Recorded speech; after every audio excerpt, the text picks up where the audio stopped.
hadn't done what I told him not to do, they'd still be alive. Okay, welcome to the Regular or Menthol podcast. After watching a movie, do you find yourself considering whether you're literally the guy from the movie? Perhaps you downloaded the main character's whole personality. I'm your host, Take Time USA, a middle-aged millennial who just watches movies all day to escape reality.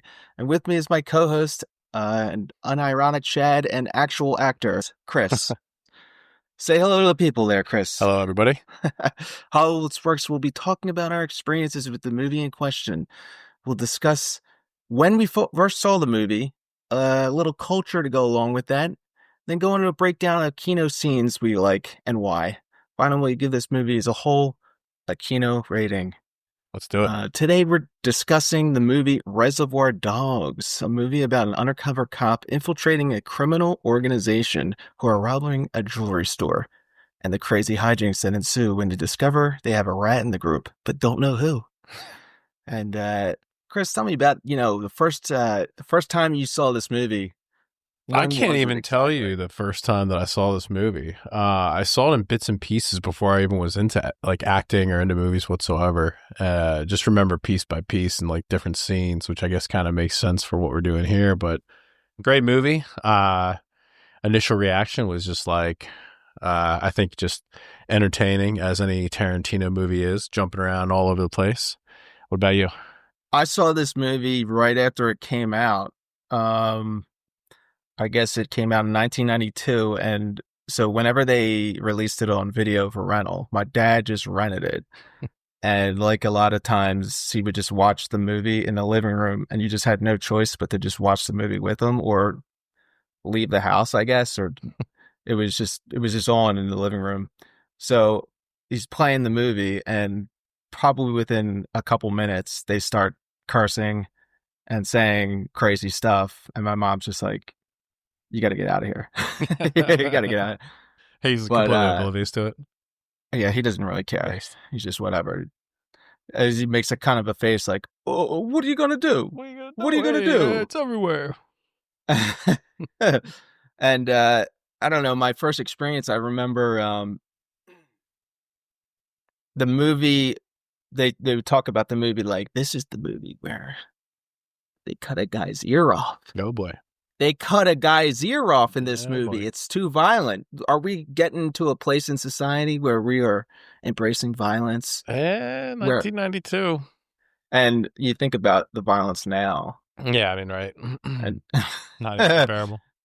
I guess at the time, it was like showing a guy, and they don't even show it in the movie, but showing a guy going over and slicing someone's ear off with a razor blade was a bit much, a bit too visceral, as opposed to like Commando that came out in the 80s where Arnold's just shooting a bunch of guys.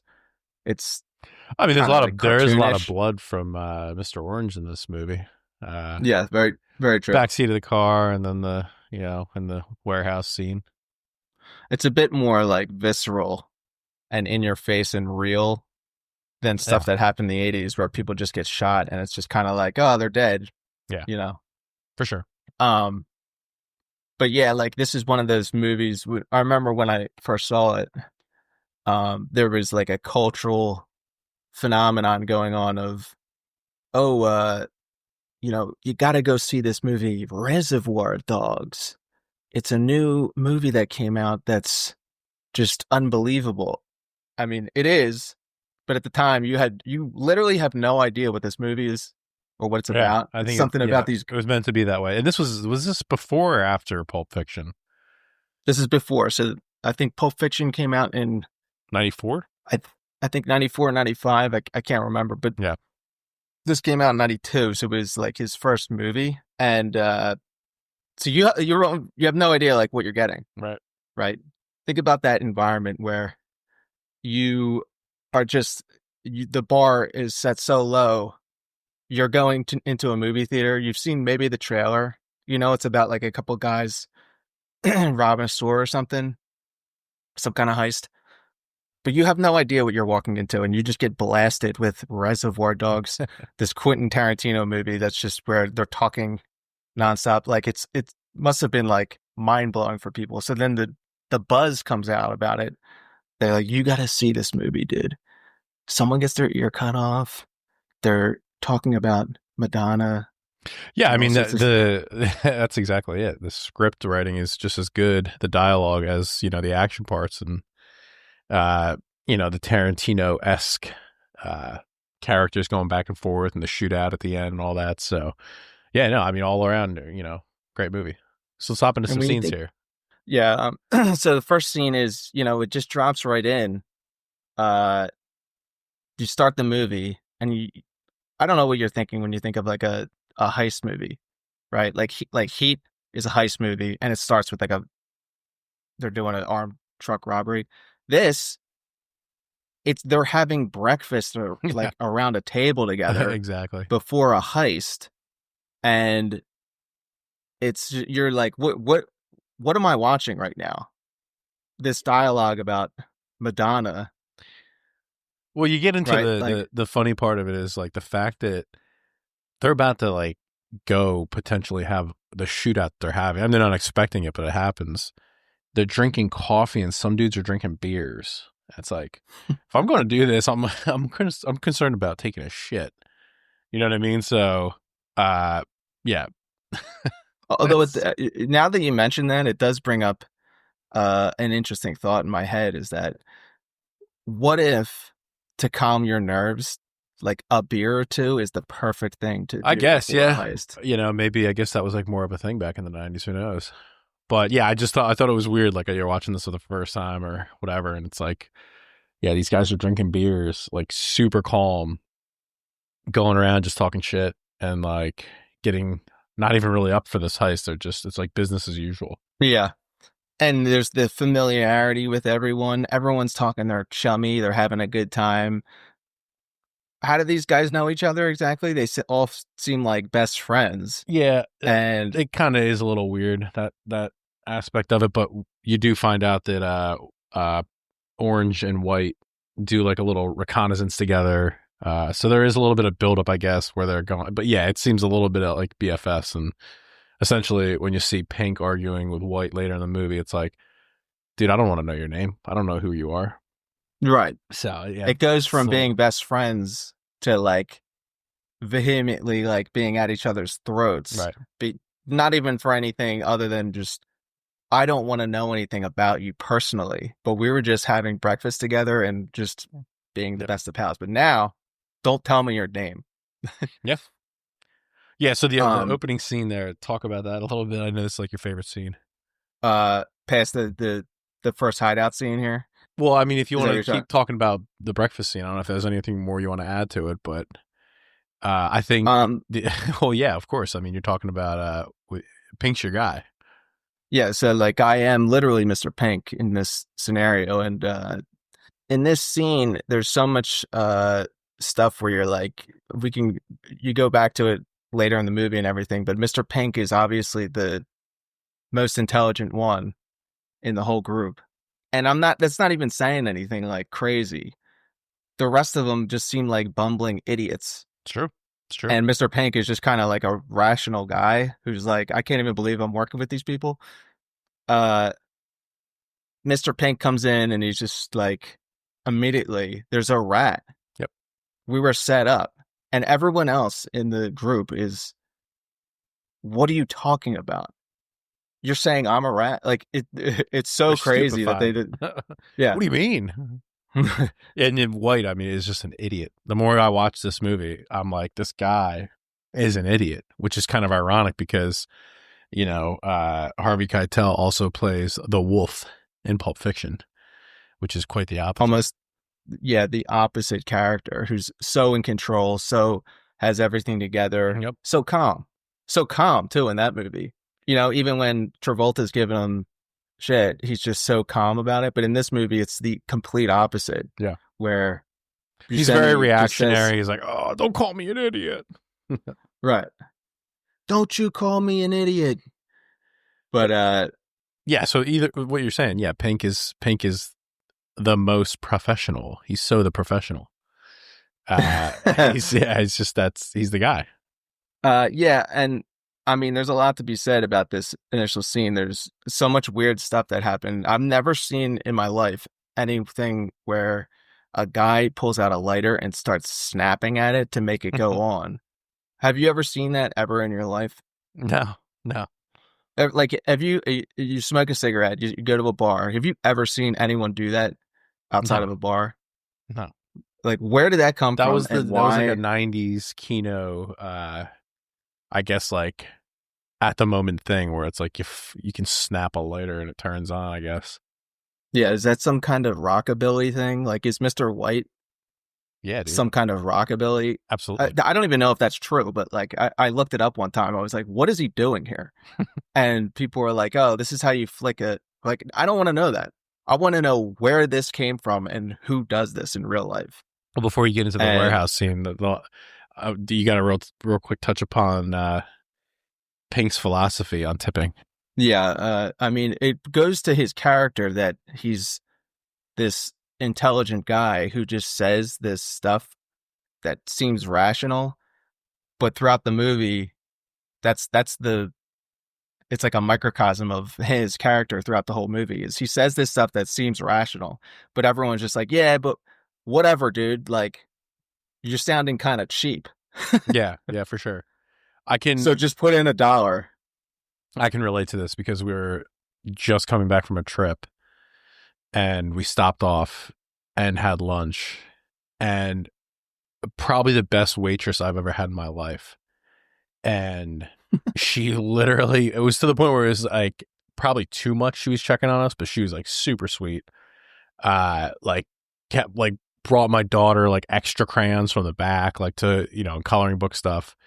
So it was like, this is over the top. But to his point, we walked out of there and she gave me change and I didn't have enough to break it. So I just gave her like a 20 on a freaking like $30 bill. I was like, yeah, she deserves it. Whatever. So like to his point, it's like, I want her filling up my coffee 8 times and not 2. And it's like, yeah, I guess I can kind of get behind that philosophy, right? It's just like automatic tipping for the birds. Like, you go to a bar and a bartender, they just pour you a beer. That constitutes, because they just poured a beer, that you have to tip them 25% is like the expectation. I mean, is that accurate? Is that much? Did they do that much work? It's a silly notion. The whole thing is basically who decides who gets tips and who doesn't get tips, because there's so many other places where you could tip someone. Like, for instance, some guy put oil in my car today and I'm like, do I tip this guy? He's like $20 for 2 things of oil, 20 even, including tax or whatever. I'm like, all right, here you go, bud. And he's like, all right, have a good day. Is that a tippable thing? I would say more than pouring you a beer, I guess. Right? Because he went in and like put a funnel on, checked whether the levels were correct or whatever, right? The bartender just goes back and just grabs a beer out of the fridge and gives it to you. You give him $1 extra. I think sometimes you see that's the point of like he's making. Like, do you tip someone who's a worker at McDonald's? Well, they're doing the same thing as the waitress. They're bringing you your food, right? Seemingly. But you don't. Society deems right them not tippable. Now this is all like, we could talk about this, and this is logical, right? But when we actually go to a restaurant, like that breakfast scene, we're gonna give the 20% tip, right? Right. But this is the idea, is like, he's saying logical things, but he gets bullied into just going along with the rest of the group. Yeah, they break him down. He says they wear him down. Right. That's his character flaw, is like, he's the one getting bullied despite his gut instincts being correct. Yeah, for sure. Right. So then you jump to the warehouse scene, kind of more of the same. It's him and White, and I guess kind of the same thing happens, right? Eventually, yeah, going back and forth. He's saying logical things. Hey, we got a rat. Yeah, with the first thing he says, he rolls in. He's like, "We got a rat in the house." It's like the first thing he responds to. Before he can even he just starts popping off, and White's just taking care of Barnes, like not even understanding what he's saying. Yeah. But when you think about it, it's like, yeah, dude, what are they even doing there? Yeah, they told him to be to meet at the warehouse, to be the rendezvous place, but if there's a rat, the rat knows about the place. Exactly. Yep. So he's all freaked out. And he says something like, "What are we doing here?" I think it's null and void at that point. You know what I mean? When we realize we have a rat in the house. Yeah, it's his instincts are great. But then again, he gets bullied. And his other instinct is, okay, Orange is saying he wants to go to a doctor. And, he doesn't know Orange. Again, I mean, they're having breakfast together or whatever. It seems like good pals. But the fact is, they don't know each other. Mm-hmm. They don't know each other. And Orange is saying he wants to go to a doctor. He says, well, if he wants to do that, then fine, let's do it. Until he finds out a second later that Mr. White told him his name. Yeah. And he's like, his facial expression is incredible, you guys. Why? Yeah. Buscemi, yeah. But then he's like, well, we can't take him to a doctor. That never gets resolved either. Like, that's him and White just start fighting each other immediately because of this. But Mr. Pink's correct. You can't take him to a doctor now because they know who you are. They're going to just run your name and find out who you are. And that's one, I guess, to your point, degree of Kevin Bacon closer to him. Right. And even up until Nice Guy Eddie comes in and he's like, we'll get him to a doctor. It's like, what are you, Mr. Compassion? So that's that. I mean, they have the scene where they're bantering back and forth, and Mr. Blonde comes in and kind of just is really calm. That's the thing about, before you go into it, is like, that's the beautiful thing about this, like, writing, is they have all these different characters that are like vastly different personalities. Mm-hmm. And, I would say, yeah, clearly the best characters are Pink and Blonde, but it's just, he made sure that all these characters are so different and like the way they handle this like stressful situation. But go ahead. Mm-hmm. Yeah, I mean, Blonde comes in and now White and him are going back and forth. White seems completely unhinged this whole movie, to an irrational level. You're like, what is this guy's deal? Why is he just flipping out all the time? Blonde is almost the complete opposite, where he's too calm. Like, this guy's a little unhinged. And obviously the guy went and shot a bunch of people in the jewelry store.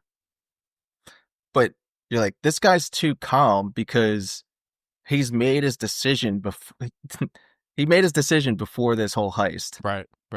Like, I am not going back to jail. I just got out of jail. It's an easy decision. He already made his decision. I guess it's a good point when you look at it. I never thought about it. The fact it's like the cops are there. Well, I think he was. Did he know that the cops were already outside before he started shooting? Well, he wouldn't have known that. No, he wouldn't have known. The only reason he started was because the alarm went off, and he told him not to hit the alarm or whatever. So, like anyone else in this heist would be like, okay, the alarm's off. The alarm's going off. Let's get out of here with the diamonds as quick as possible, because they have X amount of time for a police response. Right. But because he's so like crazy about he's like, I'm not going back to jail. I don't like alarms. I'm perfectly comfortable with never going back to jail and doing whatever it takes. Because it kind of, I don't know if it makes sense, the fact that he goes and gets like a drive-through milkshake, which is like he shows up with to the warehouse. Well, that's it. It's just the rest of them aren't really. They have like morals and ethics. They're not going to do certain things, whereas he will do anything, which makes him very calm. So when he's leaving, he grabs. This is unbelievable to think about, but off camera, he grabs a cop, throws him in his trunk, and goes to a fast food place. Maybe the weirdest part of it, most unbelievable of this movie, is he opens up the trunk. The cop doesn't have tape on his mouth. So in broad daylight, he throws this cop, somehow like ties him up, I guess, or because I think he has his hands tied behind his back, gets him into the trunk of a car, very alarming how this happens. It's never explained, but it's never explained, and it's almost better that they don't explain it because yeah. it would be too crazy. You're left to imagine what actually happened. But I imagine him, Tarantino writing this and being like, what would make him even more calm and cool would be if he went to for sure a fast food place after escaping and just going in the drive-through. Then I think that might actually be the best place if you're escaping from the cops, because they would assume that you're not crazy enough to just go into a fast food restaurant. How's the Fonzie? He's cool. What's the Fonz? He's cool. Well, that kind of takes you right into the third scene we're talking about with Vic meeting Joe and Eddie, because that kind of gives some insight on his character. Right. So yeah, it goes right into Vic meeting Joe. I mean, Vic's getting out of prison. He just got out. He's meeting Joe Cabot, and it turns out that you find out this later or whatever, but Blonde got arrested and didn't rat on Joe and Eddie, so he's in prison for a couple years, and he gets out and he goes to see him because they're happy that he didn't rat on him, so they're going to hook him up with a job and everything. But I mean, the fun is just you find out, we're talking earlier about the familiarity with everyone during the breakfast scene. Well, yeah, this is a good scene. This is my favorite Eddie scene. and Blonde are friends, right? Almost. They're meeting in this dude's office, and they are having this banter with each other, just being a couple chuckleheads, and immediately wrestling on the ground. Yeah, well, it starts with Joe and Vic having more of a serious moment, thanking him for being loyal and thanking him for sending the stuff in, and then you got Chris Penn rolling through, charging down the hallway. It's his profile shot, and he's bowling a china shop, and the next thing you know, he's sweating his ass off, and there's literal sweat dripping down his nose in the scene. But it's a good scene. I mean, yeah, establishes their relationship. Yeah, I've never seen it. You gotta wonder about this is about, I guess, a low budget movie or whatever, but Chris Penn, they're just just keep it on there. You're just sweaty as hell. Just keep the sweat on there, bud. It looks more authentic. They just sprayed him with a water bottle. Scagnetti ass face is another memorable part of this scene. Talking about who his PO is, and he's like, that ass face Scagnetti. It's just, and the name Scagnetti too. I'm always fascinated with the names of people in movies. Oh my because God. you got to think 80s, 90s was just peak. Yeah, there's a guy who wrote this, and he's like, oh, what would a good name be for Seymour Scagnetti? Really dickhead. That's parole easy. Officer. Yeah, Seymour Scagnetti. Seymour Scagnetti. Ass face. Ass face. So the next scene is they go back at the it cuts from their meeting in the office, and they go back to nice guy Eddie showing up to the warehouse. Yeah. And he shows up, and they have a cop tied up in a chair. They're beating him up, and it's he walks in. He's just, imagine just walking in like what the hell's going on? What do I have here? on my hands here? Yeah, exactly. What kind of madness am I walking into right now? I mean, Chris Penn steals the show of this whole movie. Yeah, no question about it. Right, he's probably the best acting in this movie is Chris Penn. Yeah, it's a little over the top, but it's good. His facial expressions are just so insane that you're like, this is just wild. And he's definitely his outfits. Yeah, he's definitely feeling those scenes, and his facial expressions are very raw. And Chris Penn, playing nice guy Eddie, he has a great line where he's just if you beat on him long enough, he'll tell you started the Chicago fire. It's yeah, torture doesn't work. Yeah, especially in this case where there's a cop who probably doesn't know anything. Turns out he kind of does, but it doesn't matter because Chris Penn shoots how him would they know 5 that seconds later? Yeah, he's like, which cop? This cop? And he just shoots him yeah, pretty wild. And then you got the line by Blonde. They're asking Mr. White flips out and starts telling Nice Guy Eddie about what Mr. Blonde did and why everything went awry. Mm-hmm. And they're saying, he killed a bunch of people. Bam, bam, bam. He's like, bam, bam, bam. They wouldn't have done what I told them not to do. They'd still be alive. It'd still be alive. But no one takes, they didn't take Blonde's threat seriously because they didn't know he was a person that just got out of jail. Right. I mean, these guys don't know anything about each other. He's not like, maybe some of these guys would take a 2 stretch if they got arrested or whatever for armed robbery. I don't know how long they'd go to jail for, but maybe it'd be like for a couple years. Mm-hmm. But when this guy starts shooting everyone, Mr. Blonde starts shooting hostages, that immediately is like, okay, now you're going to prison like forever. Yeah. Everyone's going to prison forever. So they're obviously pissed, but they just don't understand that like this guy's not going back to jail no matter what. Mm-hmm. So it's like they didn't take like his threats. That's what, seriously. And then that's when White freaks out. He's like, if I would have known, he's pissed at Joe. He's like, if I would have known, I would have never agreed to do this job if he was going to set me up with some asshole like that. Because he doesn't know the backstory. He didn't know he just got out, and And one line that always just sticks with me is, Nice Guy, he's just like, first we got to get rid of these cars outside. It looks like Sam's hard car lot out there. I was like, what, dude? Yeah, I think that's pretty much the end of that scene. Well, then he tells Blonde to stay and babysit the cop, and then that's when you have your epic ear cutting scene, listening to Steelers Wheel. Incredible, iconic scene. You think about like Reservoir Dogs. It's like this guy dancing to Steelers Wheel is probably the scene that you think of most, right? Yeah.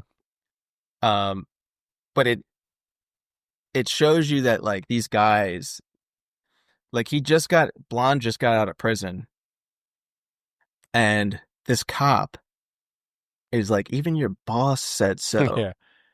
And you see, he's like instantly triggered. It's like flicks a cigarette. He's like, my boss. I don't have a boss. Let me get something through to you. Like, I don't have a boss. He takes major offense to that because he's right out of prison where they're telling him what to do every day, every hour of the day. You know what I mean? Mm-hmm. And not only that, but it's a cop telling him this. So it's like double triggering him. Yep. He obviously hates cops, like, because of all this. And then he gets smoked by Orange, who I guess, doesn't even know he's still alive.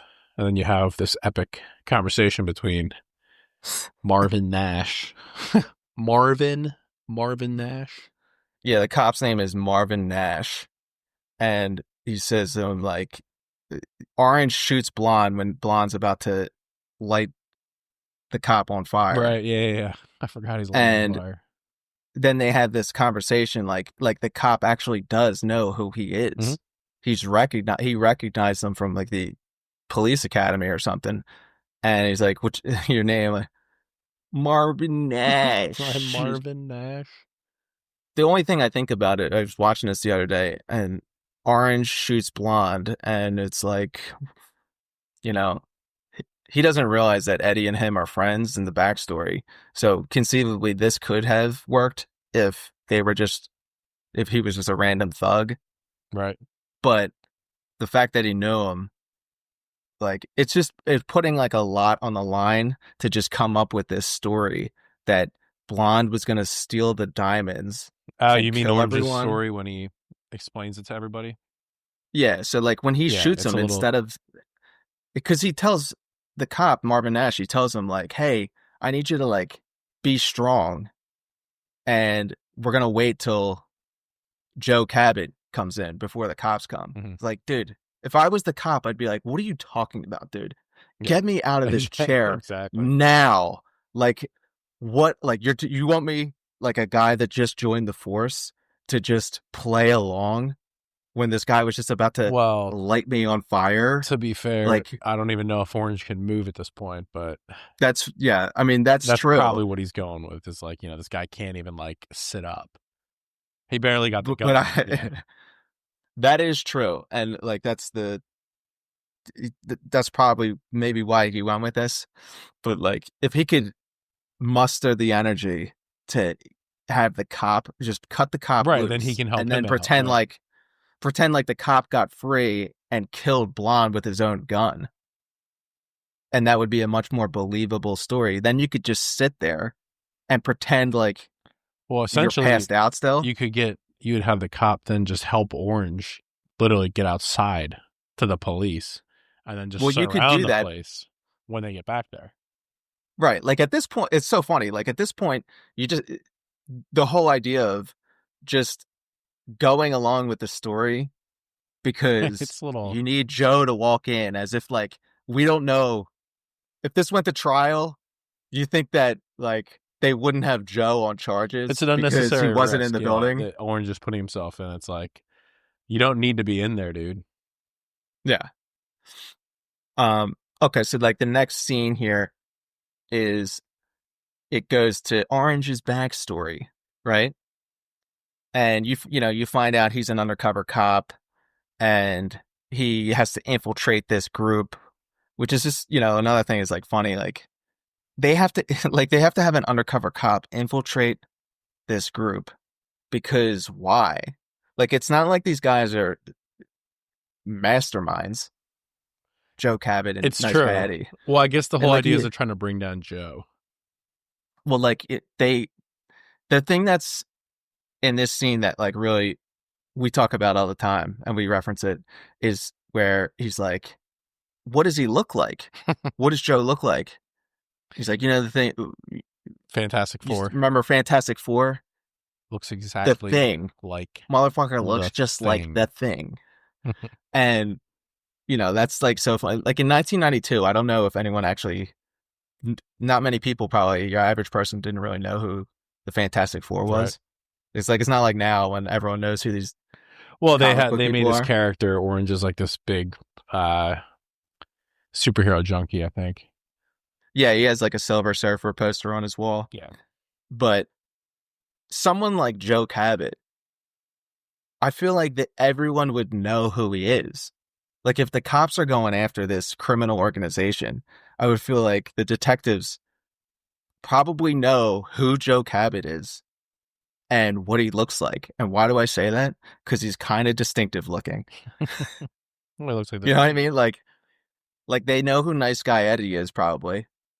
Like he might be more hands-on the business and everything.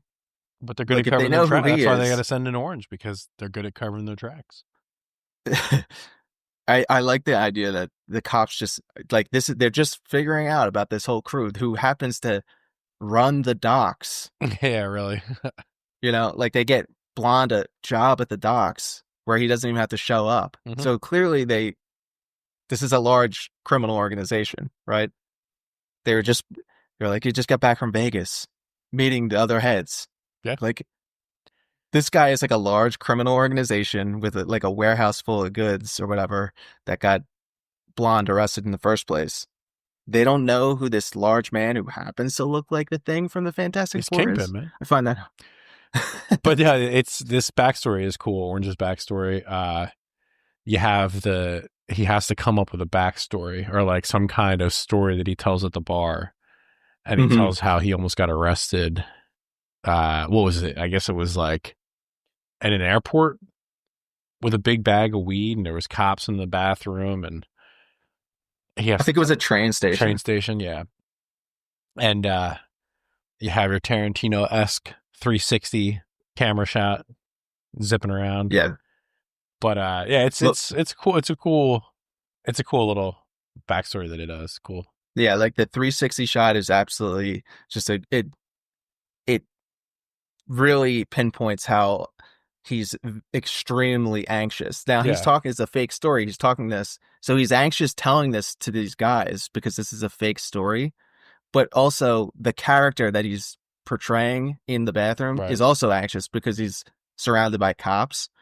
And that 360, it just like magnifies that anxiety of that character, right? And the cop who plays That's your boy. the cop who's Yep. that this is like the greatest cop actor of all time. I challenge anyone to tell me different. Incredible mustache. Yeah. I know what you're talking about. He interrupts that guy's story. That's the cop who's talking, and he interrupts his story. Yeah. And he's just like staring him down. And then, it hits you with even more anxiety because he goes to wash his hands and then he hits the air blower and it just makes all that noise and it just interrupts their story. And they all look at him like, this guy just interrupted us. And like every character in this movie has important dialogue, and even completely unimportant characters have like really good dialogue. Like Orange leaves his apartment and there's cops following him when he's leaving his apartment. Mm-hmm. And they throw like this line, like he's like, "Ooh, give me, like, I'll have that bear claw." Yeah, yeah. Like the cops say, and you're like, even like random characters like this have like these lines that give them something to do. It's funny. So yeah, the next scene is Brown gets away. They escape with White and Orange. Yeah, this is a very weird scene because you and I have debated this about what actually happens to Brown. Mm-hmm. His forehead's bloody and he crashes the car. And you seem to think that he gets shot in the head, where I think he just bangs his head and he's bleeding because he says he can't see. But then it cuts back to him like a second later and he's just like laying with his head back, dead. Right. Kind of weird. So, I don't know like, what's going on here. Which is they Tarantino. say Brown is Tarantino in the movie. Yeah. I've watched this movie so many times, and every time it happens, I'm like, I can't understand what's happening. I've never figured out what actually happened here. Obviously, the guy dies, but how? They say earlier in the movie that he gets shot. I'm not exactly... Does he get shot in the head? I'm not sure, but clearly he's driving the car, and like from the middle of his forehead, he's bleeding. So did he get shot in the head, and it just didn't kill him, which is crazy? And then it hemorrhaged enough that he died from that? Or did he get shot maybe somewhere like in the chest and like you can't see the blood and he just happens to like have a bloody head as well? Because he crashes his car and then he's like backing up trying to get out. So he's still alive, obviously. And then, White goes and shoots the cops and then it just cuts back and he's just like not moving. And they're like, is he dead? Yeah, I'm looking it up online right now, and he's shot in the head. That's why he comments on his vision going bad. Mm-hmm. Sure. I mean, I guess. It's usually if you get shot in the head, like you're just dead. But it makes me wonder, like, what actually happened in this scene? And did they film it like at a different part where they didn't know exactly what was going to happen to this character? Does that make any sense? Like, they filmed it first and like decided to change something slightly later. It sounds like a very Tarantino thing to do. Likely a subdural hematoma. His head so hard that he began to bleed out of his brain. Interesting. Yeah, I mean, I guess it's not really, it doesn't really matter, but it's just kind of weird. Every time I look at it, I'm just like, I don't know what's going on here. So it's like not explained good enough. Yeah, and then you have, I guess what? So Orange he tries to get the car and the lady pulls a gun on him and then he has to shoot her, basically. Feels bad, man. You could see the look in his face where he's like, oh, I just shot some innocent person. But it is kind of interesting because all these characters are shooting people. Like White is shooting cops, right? 2 seconds before that, he just blows 2 cops away. Yeah. Orange kills someone in taking their car, right? And Pink, when he's running with the diamonds, is shooting at cops around the corner and shoots one of them. Yet all of them are very upset with the fact that Blonde went on a shooting rampage. It's true. And shot innocent people. Where they come up with some weird, they come up with some weird morality of like, I think it's when White's talking to Pink in the hideout, the first hideout scene. And he justifies it somehow that, like, if you're getting in my way, you know, I'll make you get out of my way if I have to shoot you. That's kind of the justification for it. And Pink agrees. Right, like they're not kill crazy madman, as he says, but like, I don't know, what's man. the difference? What's like the difference that's like such a thin, like, yeah. I mean, White's line or Blonde's like, yeah, if they wouldn't have done what I told them not to do, they'd still be alive. And I don't know. It's just like that's the mentality of people that are criminals, I guess, is they have like this code where if they live by like this code, at least they can look at themselves in the mirror. But they're still murderers, you know? Okay, so then the last scene is, you know, incredible. This is the ending warehouse scene, right? What the hell? What the hell for? Should have had my head examined before I go into a job without being 100%. It cuts back to from Orange's how they got there, the backstory, and now they're back at the warehouse again. A nice guy rolls back in. He sees the devastation. He sees Blonde dead. He sees the cops sitting there still. What he cop? sees This Orange. cop? And then, yeah, so Orange starts giving some story about what happened. And nice guy immediately is just like, yeah, I don't care. Just shoots the cop immediately. Yeah, and it kind of catches, when you think about it, kind of catches Orange a little bit off guard. And that's when he starts to stumble with his story. And you can kind of tell it. And he does a great job, Orange, the actor. What's his name? Roth? Tim Roth. Yeah, does a great job with that. Yeah, he's looking like he breaks that his camera angle. Yeah, it's looking down on him, and it's like his head is angled up, and you could see in his eyes where he's just like, "Oh shit, I don't think he's buying it." Yeah, for sure. You know, like, but he's committed at this point, so he just keeps going with it. And you know, you got probably the best part of this movie is like, nice guy Eddie knows now that this guy, is totally full of it because he's friends with Mr. Blonde. Yeah, and he's like, "You do the line." Well, I mean, before you get to that, like he goes, his eyes are just bulging and he's spitting. He's so incensed at how the idea is basically like he's so pissed at Orange that he would have this much gumption to come up with this silly story that it insults his intelligence. Yep. Not only am I going to just shoot, like, this cop, yeah, whatever, shoots him. But you're going to tell me this crazy story and lie to me? Like, I don't know what's going on. And he gets so pissed about it because Blonde's his friend, too, that he starts he starts just spitting. And his eyes are just bulging, like, out of his head. Like, you're just going to decide out of the fucking blue. Like, it's phenomenal, dude. His acting here is basically the best, in my point, the best part of this movie. No, I agree with that. And then you have, you know, with the standoff at the end, and that's like, you have White just locked in on Joe, trying to get through to him. Eddie's trying to, you know, get through to White, but he's not even acknowledging him. So it's just, it's really good. Like, it's a really good final standoff, and like it really fleshes out the characters in totality. Yeah, Joe comes in to interrupt that great line by nice guy. Joe walks in and immediately is like, Orange is the rat, and he's so confident about it. And he's the only one I wasn't 100%.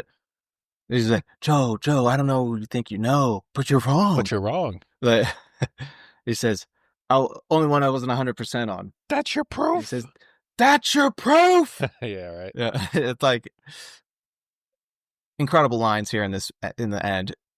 Again, Mr. Pink, the only reasonable one, trying to calm everyone down. Right. Because what good can exactly. Yeah. They're all, what good can it almost makes it not believable. Shooting each other. It makes it not believable because we just talk about how great this criminal organization is, thinking with their heads. And like now it's just like all emotional, right? Mm-hmm. Joe and Eddie, it's like they're going to just pull out guns and have this standoff shooting each other. It's like, just talk it out. I mean, at this point, Either way, not trying to be critical of it, but it's just not buying it. Mr. Pink is the only one that actually survives this group. Right. He hides underneath the staircase, or not the staircase, that little ramp. Yeah. And after they all shoot each other, he kind of just moseys on out, looks at everyone, is like, the hell with this, and just leaves. It's something he should have done immediately. Literally in the first scene, and he said that, but then now he is actually leaving. And when Mr. Orange and Mr. White are like hugging each other about dying, you can hear faintly in the background. Yeah, he gets caught. Mr. Pink is getting arrested outside. So he doesn't get away with it, but he at least survives. Yeah, that's I guess that's my final take on the last scene, is when White's comforting Orange, and Orange finally tells him like, wait, what's his name in the movie? Larry, I'm a cop. Larry, I'm a cop. Larry, I'm a cop. It's like, why would you tell him? I mean, I guess they're both dying. He knows that Larry's dying, so why, just keep the secret? Why you shouldn't even come out with it? Well, I guess in his mind, he's like, even though it's gonna break his heart, I'm gonna actually be honest for once. Right. Even though, it doesn't make much logical sense, but I guess he's like, in this whole time of me lying to these guys, this guy has actually stood up for me. Maybe I'm just going to tell him the truth. If you don't tell the truth, though, the cops are going to break in there in 2 seconds, and you're going to survive. Potentially. Well, I mean, you would have heard the cops arresting Pink out there. Well, I know. I'm saying that he might have just died anyway because there's so much blood loss. Perhaps, yeah. Maybe he thought that I'm going to die anyway. Might as well, in my last moment here, tell him the truth. But then Larry does put the gun to his head, and he's like, oh, wait a second. Yeah. Anyway.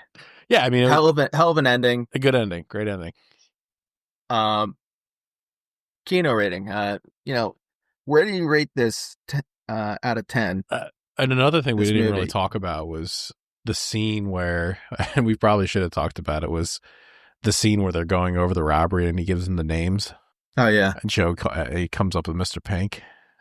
It's just that whole, I guess, like, that builds a little more character that we really talk about, and like how the guy this guy getting bullied. Well, that's true. Yeah. And that just adds and it, like, everything he says there is logical, because he's like, why do I have to have this name?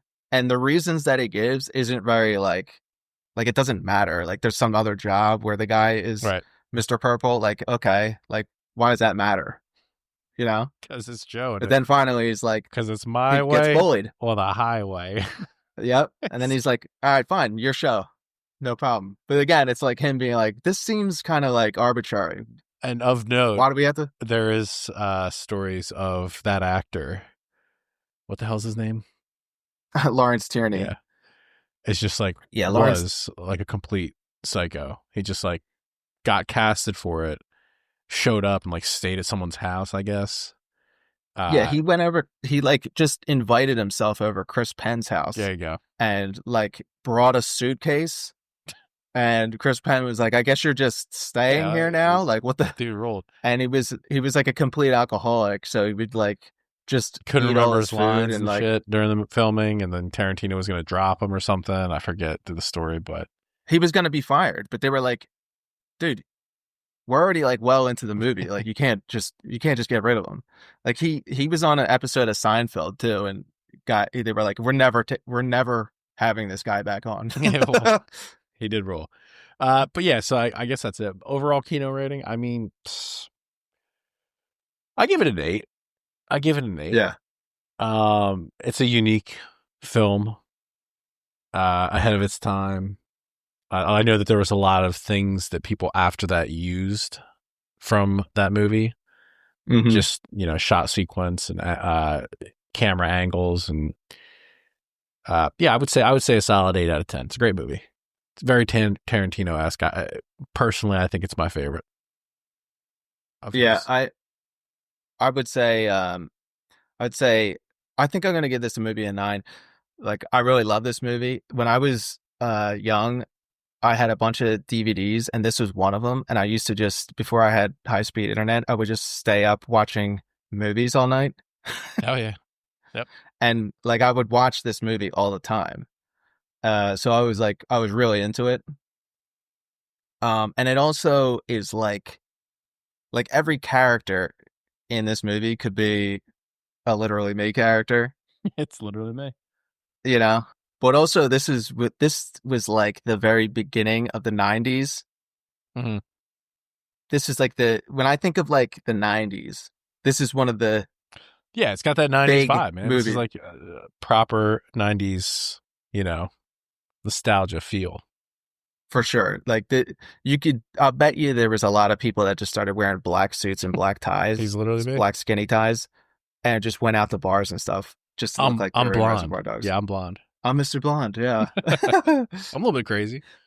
Nah, yeah, it's a great movie. Great film. So yeah, there you have it. Episode 1, Reservoir Dogs. Reservoir Dogs. All right. Hope you enjoyed it. We'll catch you on the next one.